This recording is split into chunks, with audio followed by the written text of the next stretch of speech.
Olá, boa noite aos afetos e desafetos. Hoje eu vim aqui mais uma vez para falar de RPG, mas dessa vez eu tenho um convidado.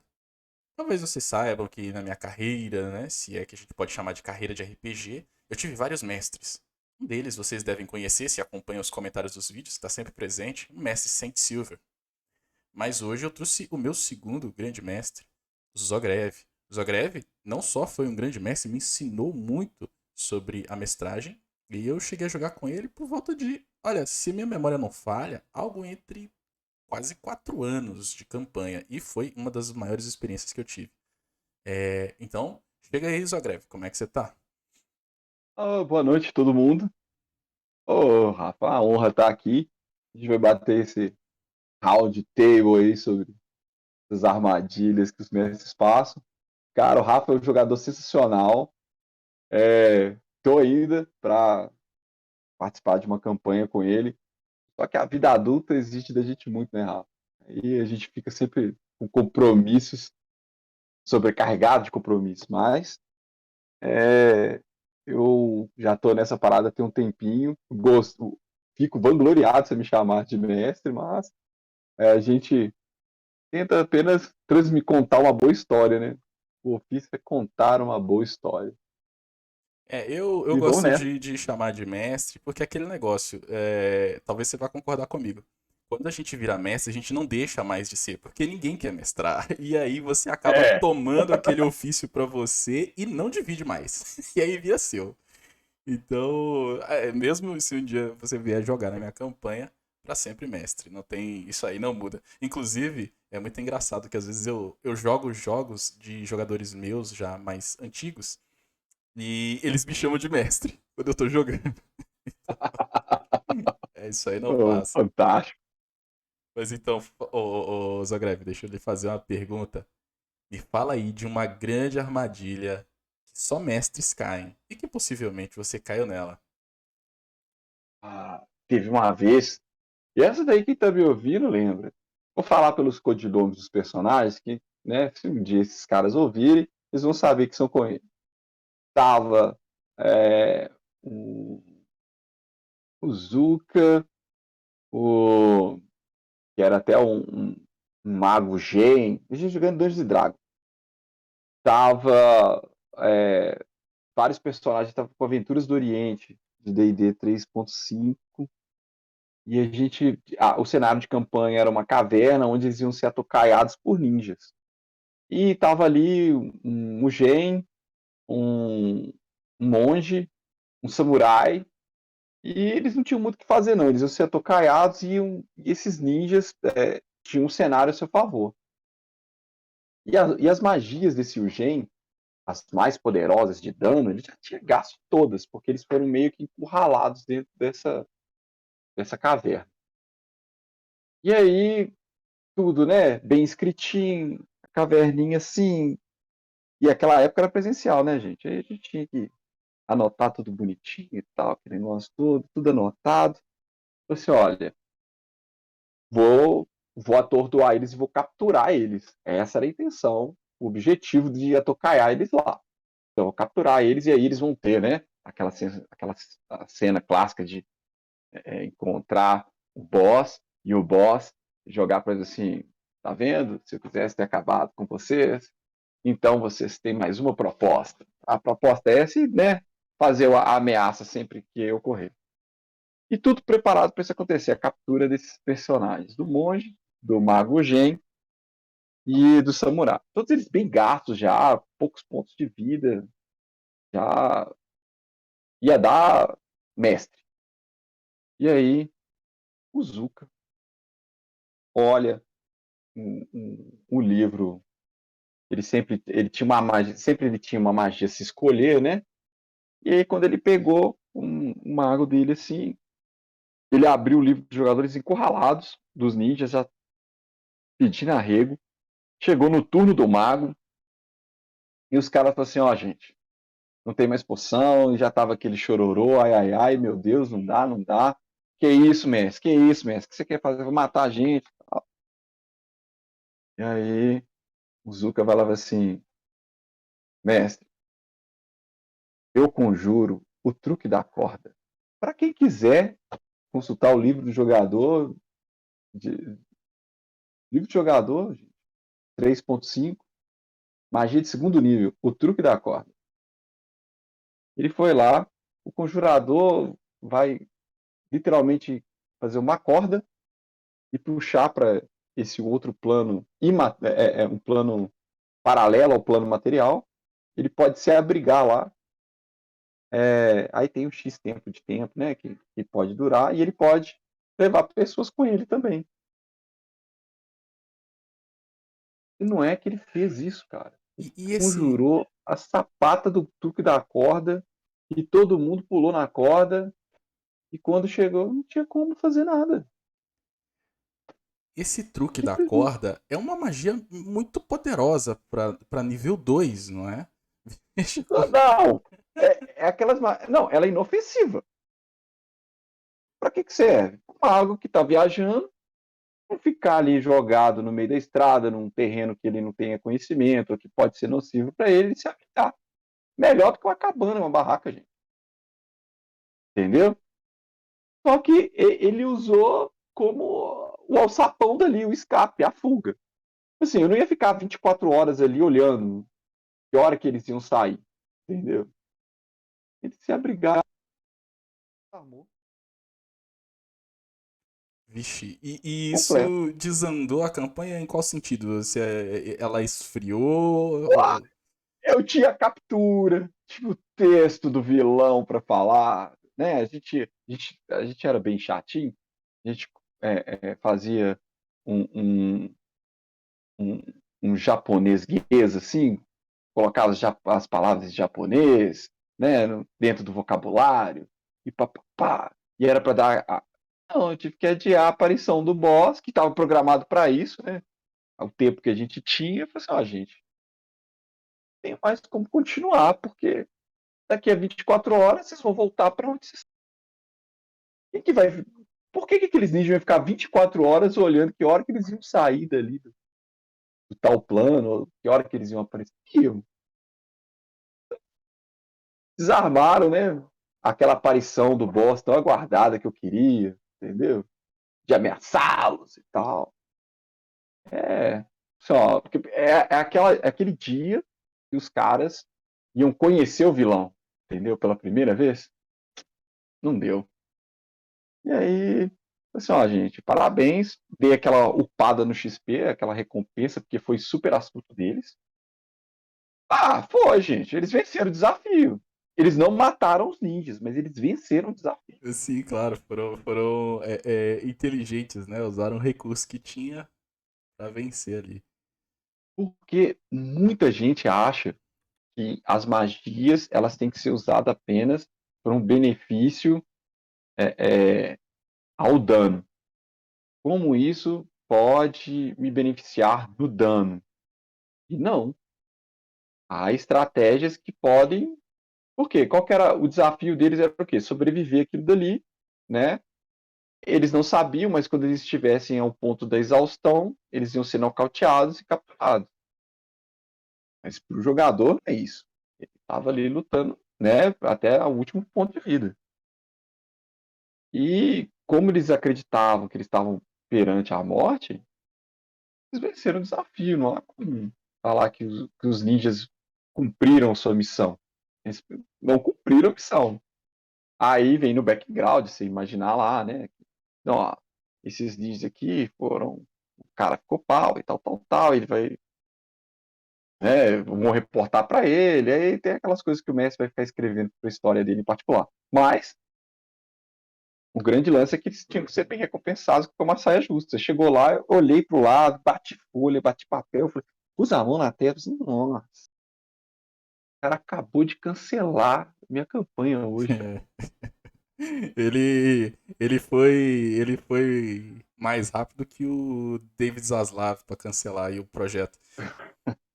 Você vê como que é legal quando a gente chega a esse ponto de desafio, quando o desafio não fica só entre o personagem e o mestre.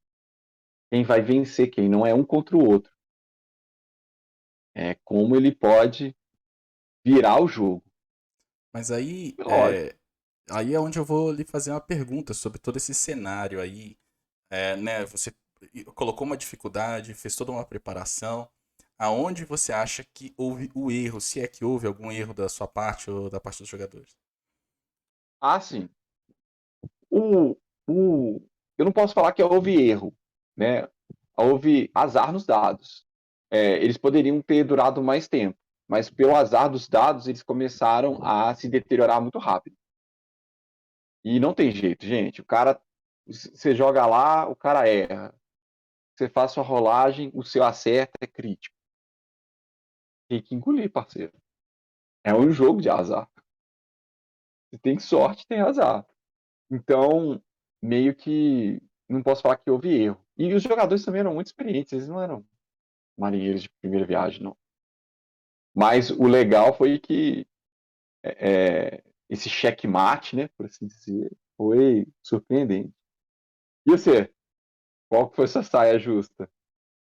Olha, cara, só um comentário aí sobre essa. Eu diria que a dificuldade aí, que é algo que eu não faço mais, é planejar muito. E parte do meu problema era justamente planejamento excessivo de coisas, né? Então eu já passei por muitas situações onde eu não usei NPCs, não usei mapas, não usei armadilhas. Então eu simplesmente parei de planejar muito. Eu faço um planejamento bem genérico, assim, e improviso mais. Então eu virei aquele mestre preguiçoso, né? Aquele mestre que não tem nada escrito. E aí na hora Ah, surge o personagem, surge o que tiver que surgir. E teve uma ocasião recente que eu tô narrando uma mesa medieval, meio baseada assim na cultura da Rússia, entre aquela virada da Rússia Império, né? Da Rússia pré-Vladimir para a Rússia pós-Vladimir. Embora não tenha nome de Rússia nem nada do tipo. Mas assim, a estética, né? E todo o tema é aquela Rússia pagã, assim, politeísta. E uhum. ia entrar um jogador novo. Ele fez um mago, né? E ele ia entrar no jogo. Só que ele viu que não ia dar pra ele ficar na mesa, porque o horário dele não ia bater, assim, não ia coincidir direto. Então ele só pôde jogar a primeira sessão. E aí na primeira sessão, ele fez um personagem que não era muito educado, sabe? Ele não pedia licença pra entrar, não, sabe? Ele conversava assim com uma. Arrogante. Mas não necessariamente arrogante, sabe? Aquela pessoa que não sabe que está sendo mal educada, sabe? Um cara mal criado. Hum. E eu percebi isso, mas assim, ninguém deu muita bola, né? Só achavam que era uma pressa de encaixar o personagem no grupo. Porque tem isso em RPG, né? Chega um personagem novo e a gente às vezes fica com preguiça de fazer uma história legal pra ele entrar, você só aceita que ele entrou pro grupo. Cara, Ah, é. esse jogador saiu e eu transformei o personagem dele em um NPC. E eu exacerbei essa característica dele de propósito. Então eu narrava ele entrando, isso, né, durante o inverno, tá? Ele entrava na casa, ele deixava a porta aberta, não tirava o sapato, saía pisando com barro. E aí o pessoal falava assim, não, tira o sapato, né? E ao invés dele tirar e pôr do lado de fora, ele só tirava e colocava do lado de onde ele estava sentado. Então, tipo assim, ele tirou, mas e jogava sujeira ali mesmo. E ele achava que todo mundo era meio que pobretão, assim, meio mendigo. Então ele ficava perguntando para um dos membros, que é o que tinha convidado ele pro grupo, e estava o pagando. Ele ficava, mestre fulano, por que tem tanto mendigo aqui nessa cabana? E os caras, assim, ficaram muito putos com ele. Mas ele acabou sendo útil no jogo. Então, isso foi algo que surgiu espontâneo. Eu não conseguiria reproduzir isso escrevendo, sabe? Então, eu não faço mais escrever as histórias. É, Olha, eu posso falar para você que nem escrever sempre ajuda, não. Eu acho, tipo assim, as melhores, pode dizer assim, cenas que eu tive com meus jogadores foram preparadas. Posso falar que as melhores foram no improviso, não. As improvisos geralmente são coisas repentinas. Agora, que improviso acontece? Eu entendo que vai haver, igual, por exemplo, ó, a gente estava até discutindo há pouco tempo.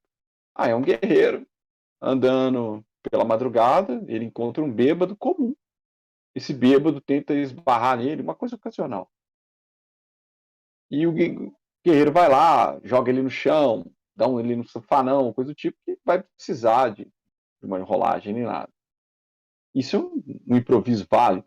Até valoriza ele, né, para ele poder ver a capacidade dele, porque o cara, quando ele faz o guerreiro, ele quer lutar o tempo todo. Ah, ele entra num beco, trombadinhas lá, baixo escalão, vão tentar saquear ele, então uma surra.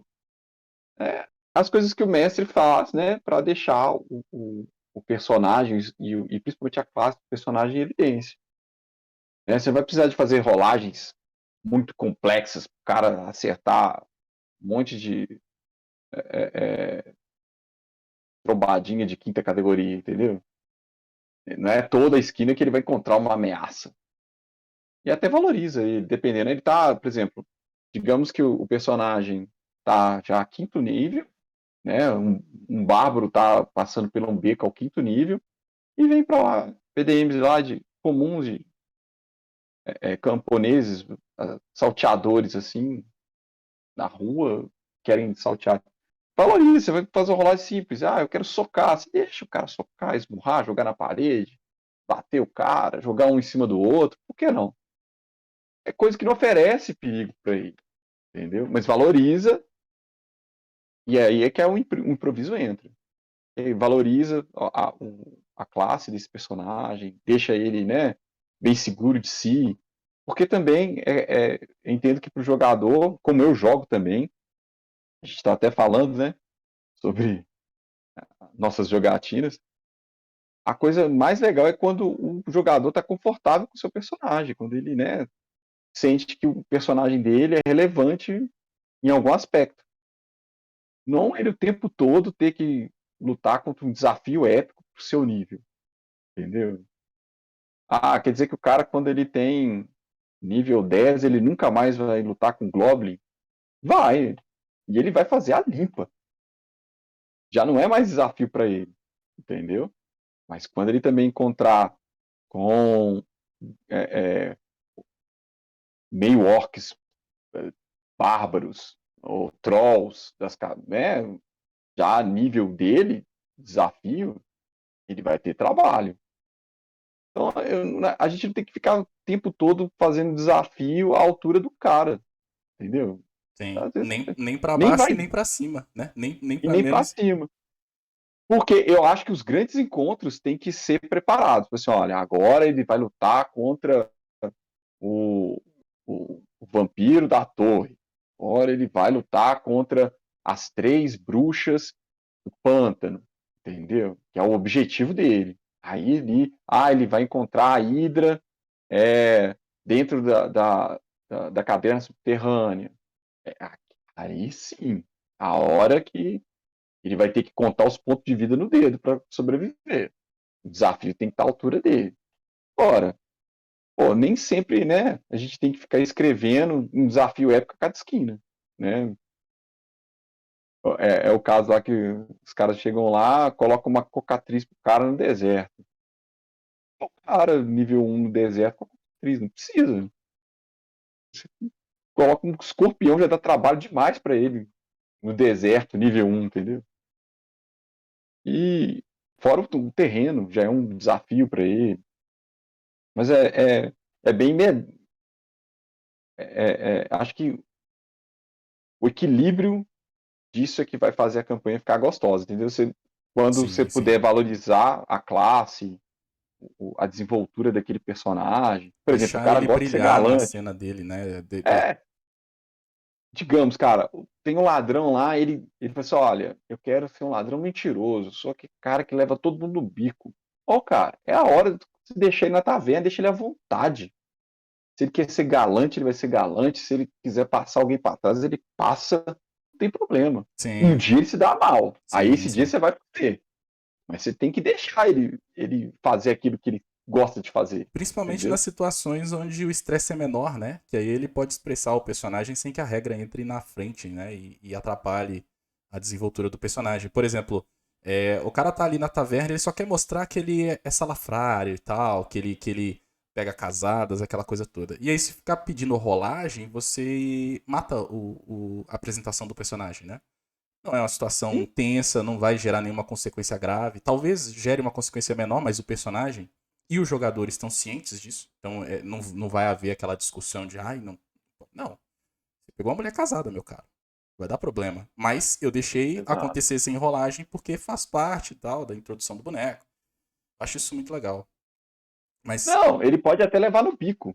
E ele sim. fica sabendo que ela é casada e tal, que vai, se ele ficar ali, ele vai correr risco. É legal. Só que não precisa de ser uma regra também, ele se dá bem tudo. Mas quando você for Uhum. fizer que ele se der mal, aí você faz, entendeu? Ó, hoje você pegou rabo e tal. Mas, né, o improviso faz parte. Eu concordo demais. Mas eu acredito que o improviso mais legal é quando a gente consegue contribuir para a performance, né, do jogador, para ele conseguir performar. Ele fica à vontade, o mestre também, pode criar situações inusitadas, criar aliados ali momentâneos, entendeu? Sim, É, sim. Aprecio bastante essas ideias.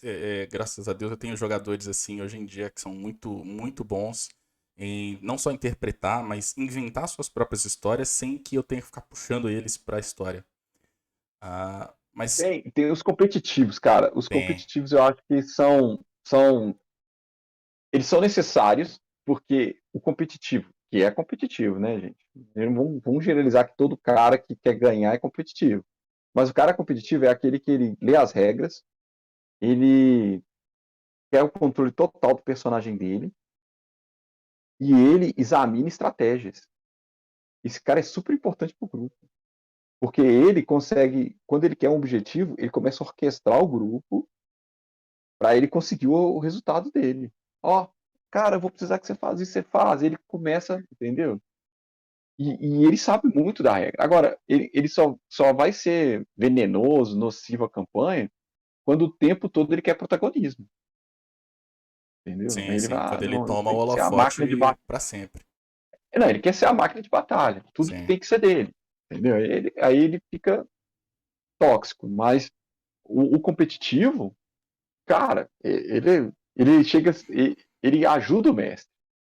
E é claro, você me conhece, né? Eu sempre joguei com os meus amigos. As pessoas jogam comigo, vão jogando e o filtro natural acontece. Porque quando você joga com pessoas que querem ou vencer ou ganhar, o propósito delas é, né? E o cara que entra com a cabeça no RPG, ele tem que entrar que ele vai contar uma história e vai ter uma aventura. Quando ele pensa, a aventura pode ser de horror, pode ser um drama, como a gente está falando, né? Que a gente teve uma campanha belíssima, um sistema de trevas que eu detesto, viu, gente? Tem gente que gosta, parabéns para quem gosta aí, mas eu tenho sérias restrições com trevas. E a campanha foi maravilhosa. E eu não queria nem saber da regra. Eu queria ouvir o cara contando, porque foi um drama de Segunda Guerra. A campanha chamava Cães de Guerra. E quem ouvia aí estava lá, sabe. Foi uma noite, uma crônica de uma noite, e que todo mundo ficou maravilhado com o final da história. E eu não tive final feliz, não, viu, gente? Eu morri na campanha, mas foi um final muito bacana. Parecia um filme. A gente estava vendo um filme. E tem campanhas também, como eu já te falei. Nossa senhora, me machucou, viu? Nossa, tava ali por pura força de paciência. Cara, Era, aí que eu era só descobri que era. pressão social mesmo que te mantinha. Oh, cara, a curiosidade de saber onde vai dar, acho que leva a gente longe também. Não, mas esse aí a gente vai ter também. Vamos marcar um outro dia só pra falar de campanha merda versus campanha boa. Mas aqui, Ah, ah, você falando de armadilhas e tal, eu me lembrei de uma que eu caí muito tempo atrás. Eu ainda estava começando a semestre, mas na época eu já lhe conhecia. Eu acredito até que eu estava para começar a jogar com você ainda. E eu tive uma ideia, cara, que era a seguinte: pegar o sistema 3D&T, que é um sistema baita fácil, para você ter noção, ele existe um modelo chamado Fast Play que você, com uma ficha, já tá todas as regras na ficha, você preenche ela automaticamente e já joga. É isso. 3D&T é baita fácil. E eu peguei esse sistema ultra fácil e eu ia narrar um jogo meio que apocalíptico de sobrevivência com dinossauros, aquela coisa, porque eu gostava muito de Cadillac e Dinossauro, né? Aquele jogo do arcadezinho. Hum, E eu queria colocar os dinossauros tomando conta do mundo. O que acontece hoje no Jurassic Park Dominion, né? Era o que eu tinha na minha cabeça lá nos 2000. Top E TV, né, cara? é muito louco, né? E aí, o que ia acontecer? À medida que os jogadores fossem sobrevivendo, e eram ah, 4 jogadores, eu acho, mas eu tentei juntar 5, mas o quinto só veio depois.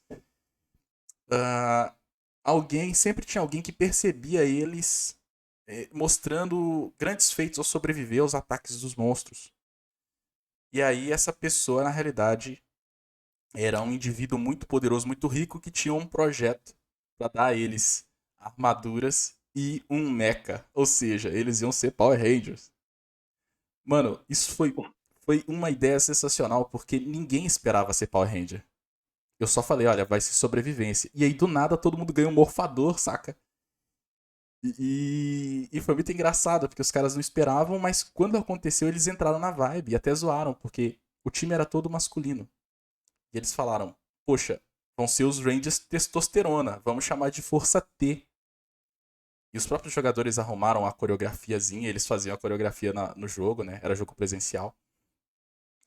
Mas qual foi o erro dessa campanha? Porque ela tava indo muito bem. Ela foi tão bem que o meu antigo mestre, que eu te falei, ele chegou a desenhar os mechas, cara. Ficou tudo lá em Minas, infelizmente não tem como eu mostrar aqui. Mas ele desenhou os mechas e como que eles encaixam pra fazer o Megazord. Aí, bom, foi ficando famosa essa campanha porque os caras foram falando com todo mundo e aí o pessoal queria entrar e jogar o jogo. E aí onde eu cometi o meu erro. Primeiro, eu tava falando que preparar demais me é um problema. Mas eu comecei a preparar Sim. zero. Eu não preparava nada. Eu nem pensava no que ia acontecer. E aí chegou um dia de uma sessão, eles já estavam um pouco frustrados porque novos jogadores tinham entrado. E eu tinha colocado eles como Power Rangers do tempo, que tinham vindo de um futuro devastado para poder dizer para eles o que deu errado no futuro, né, para que eles corrijam agora no presente. Só que isso deu um protagonismo excessivo para os Power Rangers que vinham do futuro, então eles começaram a brigar entre si. Tipo, não foi só os jogadores frustrados, os personagens estavam frustrados também, então meio que juntou as duas coisas. Então tinha motivo para eles não se gostarem, sabe? E isso gerou uma animosidade dentro do jogo, que eles já não estavam, né, gostando muito. E aí teve uma ocasião onde eu coloquei 3 robôs para eles lutarem na forma de Rangers, muito difíceis. E a minha ideia é que eles iam derrotar esses robôs e esses robôs iam se unir e virar um Megazord. Só que aí que tá, eram 3 robôs, não eram 3 robôs gigantes. E não fazia sentido eles se unirem e virar um Megazord de 60 metros. Cara, isso virou a piada da galera. Assim, terminou um fracasso total. O jogo não aconteceu mais. Foi horroroso. Foi, Demais. foi o melhor e o pior jogo que eu já narrei ao mesmo tempo. E aí foi onde eu percebi que eu cometi vários erros, né? Eu não só dei um protagonismo excessivo para jogadores que tinham acabado de chegar. Isso gerou um pouco de animosidade entre os jogadores, mas também entre os personagens. E eu não preparei nada do que ia acontecer. Eu não pensei nem no tema, né? Porque se eu tivesse pensado, eu pensaria, ó, faz mais sentido se pegar tipo uma Rita Repulsa ali e fazer os robôs crescerem do que eles juntarem e ficarem grandes, né? Não fazia sentido. E acabou que não deu certo e desandou a campanha toda, não teve mais esse jogo. Mas ele ainda foi falado e comentado, e em um evento eu tive que narrar, e eu fui narrar um pouco dele. A galera chegou com uma expectativa altíssima e o jogo foi, assim, patético, horroroso.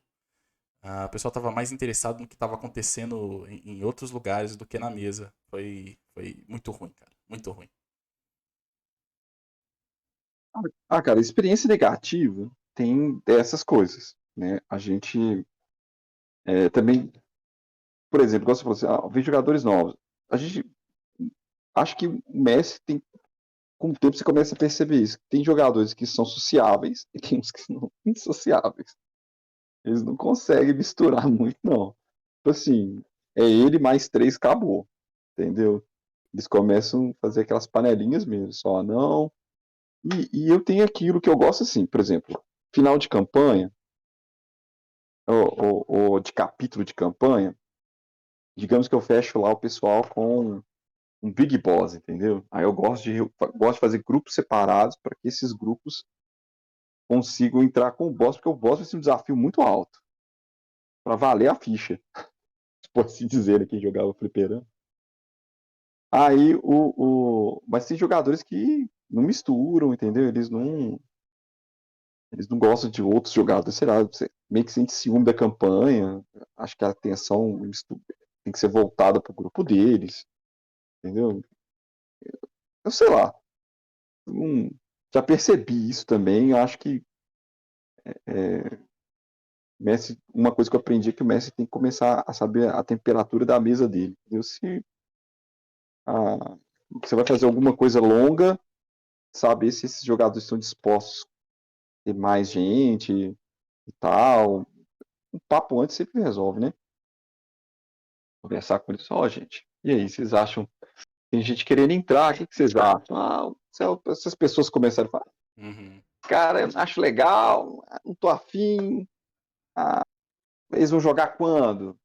Nosso jogo tem. Aí quando o cara começa a falar nosso, é nosso, aí você cria É, desafeto, já, entendeu? já gerou um sentimento de posse, né? E que gera exclusividade É, aí, né? é meu mestre, meu jogo. Eu primeiro dar um contexto para quem tá ouvindo, a gente tá falando de mesas presenciais, né? Então você joga com seus amigos, né? Agora, por exemplo, eu tô jogando online, então eu jogo nos meus termos. Entra quem eu disser que entra. Ninguém vai ficar enchendo o saco. Falar, vou chamar 10 pessoas, vão entrar 10 pessoas e ai de quem reclamar. Mas quando você tá com seus amigos, assim, a gente que você vê no trabalho, né, no dia a dia, na festa. Então, assim, vem aquele amigo que talvez ele seja meio inconveniente no jogo, mas ele é um bom amigo, né? No jogo ele é horroroso, mas ele é um cara legal. Então ele vem no jogo, avacalha, mas tamo de boa, ele é gente da gente. Então, o contexto é um pouco diferente, então você acaba tendo que aprender a ter paciência, aceitar e também a apaziguar os ânimos de todo mundo, né? Porque nesse caso você tem muito a perder, tem muito em jogo, né? Quando é online não, você só dá um ban no cara, bloqueia, é muito fácil. Mas em relação a isso aí, você tem tido esse tipo de experiência online também? Você acha que é mais fácil ou mais difícil cair nesse tipo de armadilhas aí, antes da gente fechar o vídeo? Eu acho que, eventualmente, o online tem uma vantagem grande que é o seguinte: a comodidade de resolver certas coisas que um grupo faz, né? Por exemplo, a contenção das pessoas estarem reunidas no local, por exemplo. Olha, a famosa vai chegar que hora, atrasos, coisas do tipo. A manutenção do jogo, o pessoal tem que levar aquele lanche, tudo mais. O pessoal vai jogar, que hora que o pessoal vai jogar, se eles vão almoçar, se eles vão fazer um lanche, como a gente já chegou a fazer lá na casa do Preto lá, lembra? A gente fazer churrasco, Sim, tudo sim. mais, depende, entendeu? Do tipo, que presencial é gostoso isso, entendeu? Mas isso, tipo assim, não é todo final de semana que as pessoas vão fazer isso. Que o pai ou a mãe da pessoa também vai estar ali disposta a receber todo mundo de bem e tudo mais. Então tem aquele lance de achar um local adequado, né? As despesas, gastos que envolvem isso, né? Galera, como é que tá de grana, todo mundo vai poder, até que hora, pode receber aonde, a logística e tudo, o pessoal chegar, o horário. Então, principalmente nisso, eu acho que online salva demais. Pessoal, cara, você está no conforto da sua casa, do seu quarto, no horário que você pode jogar, entendeu? Material, né? Geralmente a gente procura um material mais acessível, todo mundo pode pegar o material e ter acesso. Naquela época, nossa, né? Os livros eram um investimento para a vida, né? Eu até comentei ali no vídeo anterior, né, que Todo mundo, costumeiramente, quando é esse tipo de jogo, o pessoal até ajuda, contribui, mas aí quando briga, aí fica aquela discussão de quem vai levar o livro pra casa.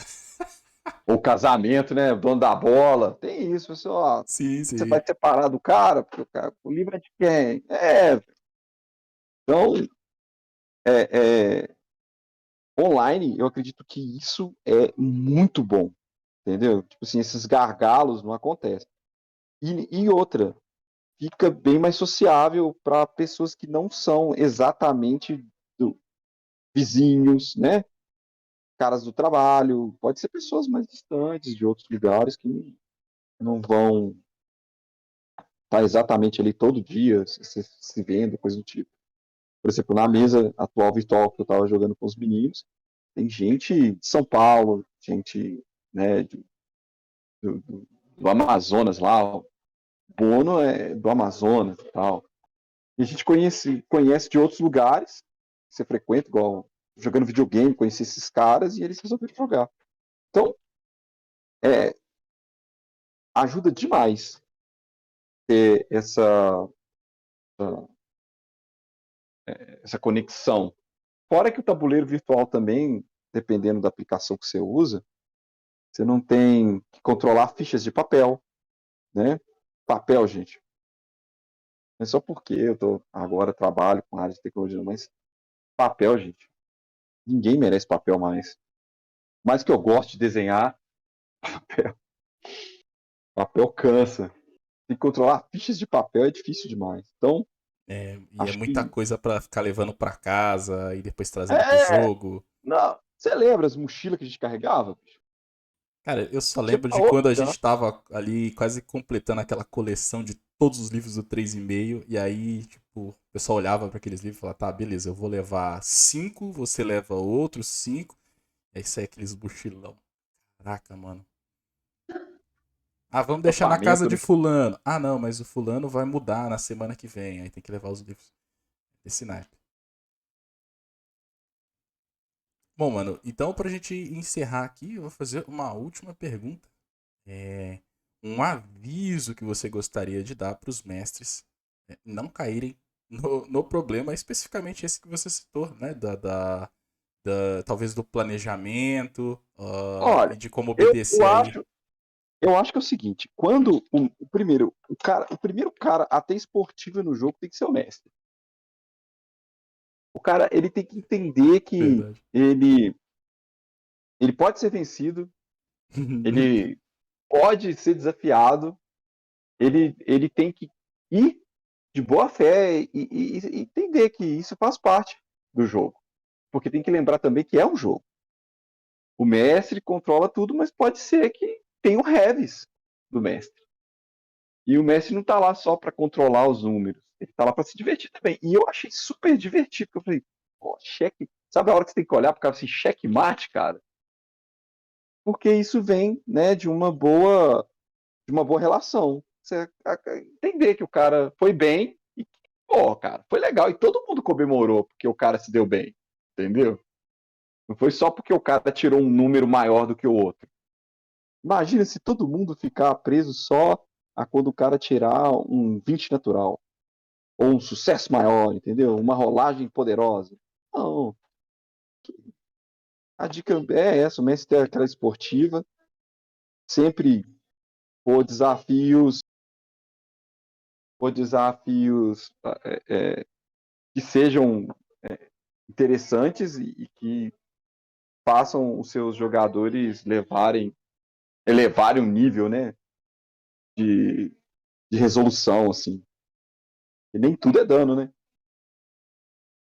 É muito legal quando todo mundo, tem aquela bola de fogo, estourou aquele, aquele dragão e tal. E quando, né? E quando você faz uma jogada dessa? Uma jogada sagaz. É isso que fica a minha dica. Mas ter aquela esportiva. É a melhor coisa.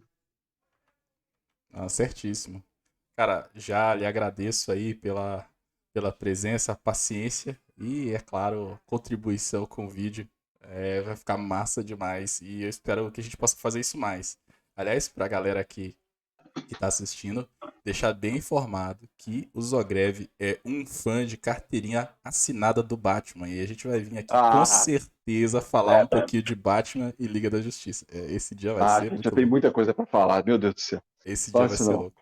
Eu- E Principalmente ando agora sofrendo com muito, a DC, sofro assim, vai demais. não vai, cara. Vai dar papo. Sofrer tem matado do coração, velho. Esse tem matado do coração. Ô, mano. Então eu vou fechar aqui. Muito obrigado, os afetos, desafetos. Faz um comentário aí, deixa um like. E, enfim, boa noite a todos. Até. Boa noite a todos, gente. Tchauzão! Falou.